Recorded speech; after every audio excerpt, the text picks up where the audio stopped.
एक बार पुनः आप सभी को नमस्कार, जय मूल निवासी। और आज का ये दिन हम सब जानते हैं कि आज हम लोग राष्ट्रीय क्रिश्चियन मोर्चा के बैनर तले यहाँ पर इकट्ठा हुए हैं कि आज मसीही समाज के ऊपर में होने वाले अत्याचार उसके लेकर हम आवाज को उठाएं। प्रिय, जैसे कि जानते हैं हमारा भारत एक धर्मनिरपेक्ष देश है और यहाँ पर हर एक धर्म, हर एक भाषा और हर एक संस्कृति के लोगों को अपनी अभी आजादी है कि वो मान सकता है और उसका प्रचार प्रसार कर सकता है।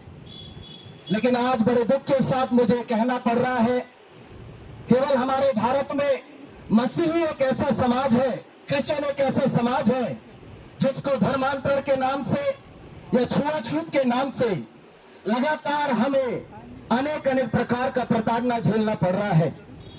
आपको ज्ञात हो, पिछले ईस्टर के समय में 20 अप्रैल को हमारी एक शाखा बिछिया में है, जहां पर हमारे मसीही अनुयायी भाई बहन लोग हम लोग मिलकर वहां आराधना कर रहे थे, भजन कर रहे थे। वहां कुछ और अन्य सामाजिक लोग आकर हमारे ऊपर धर्मांतर का केस लगाकर एफआईआर कर दिया गया। मैं कहना चाहता हूं प्रियो, अगर 10 लोग मिलकर दुआ करना अपराध है तो इस देश में क्या सही है, हमें बताया जाए। आज मैं राष्ट्रीय क्रिश्चियन मोर्चा के तत्वाधान में मैं कहना चाहता हूं, अगर मसीही समाज के इतिहास को अगर आप देखेंगे तो सदैव से मसीही समाज शांतिप्रिय समाज है और हमेशा इस देश के निर्माण में और राष्ट्र के निर्माण में मसीही समाज का एक बहुत बड़ा योगदान था और है और रहेगा। अगर आप मसीही समाज के कुछ चीजों को मैं बताना चाहूंगा। आज यहाँ पर सम्मान्य साथीगण खड़े हैं, ये मेरी आवाज को सुन रहे हैं। उनमें से ज्यादातर शिक्षित लोग जो है कॉन्वेंट स्कूलों से पढ़कर आए हुए लोग हैं और आज बड़े बड़े आईएएस और आईपीएस लोग बने हुए हैं। तो शिक्षा और स्वास्थ्य ये मसीही समाज का मूल उद्देश्य रहा है और समाज सेवा मसीही समाज का मूल उद्देश्य था और है और रहेगा।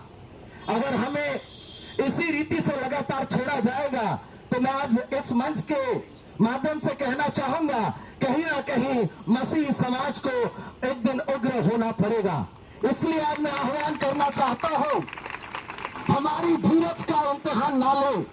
जैसे बाकी धर्मों को लोगों को आजादी है, आज मैं पास्टर मंच से, पास्टरों की ओर से, मसीही समुदाय की ओर से कहना चाहता हूं, हमें भी आजादी होना चाहिए। इसलिए दुआ प्रार्थना करने के लिए परमिशन की जरूरत है, तो देश में आजादी नहीं, तानाशाही चल रही है। कितने लोग इस बात से सहमत हैं? थोड़ा जोरदार तालियां बजानेगा। मैं चाहता हूं कि जैसे हमारे हिंदू भाइयों को आजादी है, जैसे हमारे सिख भाइयों को आजादी है, जैसे मेरे प्रियो हमारे मुसलमान भाइयों को आजाद करने की आजादी है, वैसे ही हमारा क्रिश्चियन भाइयों का आराधना करने की आजादी है। और आज समस्त राष्ट्रीय क्रिश्चियन मोर्चा के बैनर तले हमारे जितने भी पदाधिकारीगण हैं अलग अलग संगठनों से है, लेकिन हमारा एक ही उद्देश्य है, सबको समानता का अधिकार मिलना चाहिए और जब समानता का अधिकार मिलेगा तभी हमारा भारत का निर्माण संभव है। और इसलिए आज मैं इस मंच से कहना चाहता हूं, हमें भी अब अपनी आवाज को बुलंद करना है। केवल धार्मिक आजादी में नहीं, परंतु हमें शिक्षा की आजादी हो, समानता की आजादी हो।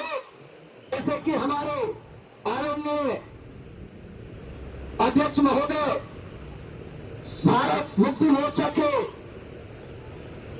अध्यक्ष जी ने एक बात को कहा, आज हमें शिक्षा में 3 स्तर में बांट दिया गया है। मैं इस रीति से कहूंगा, अमीरों के बच्चे सीबीएसई और मिडिल क्लास के बच्चे एसएससी बोर्ड और हम जैसे गरीब लोगों के बच्चे एमपी बोर्ड में पढ़ते हैं। ये समानता नहीं है, ये भेदभाव है। इस मंच के तले मैं कहना चाहता हूं, हम सबको समानता का अधिकार होना चाहिए। अरे थोड़ा ताली अच्छे से बता दीजिएगा। मेरे भाई, मेरी बहनें, मेरे मंचासीन अधिकारीगण, मैं आप सबसे आग्रह करना चाहता हूं, मसीही समाज सदैव से इस देश के हित में काम किया है और आगे भी हम करते रहेंगे। आज हम शांतिप्रिय ढंग से कर रहे हैं, अगर यदि आप हमें छेड़ोगे तो हम भी आपको छोड़ेंगे नहीं।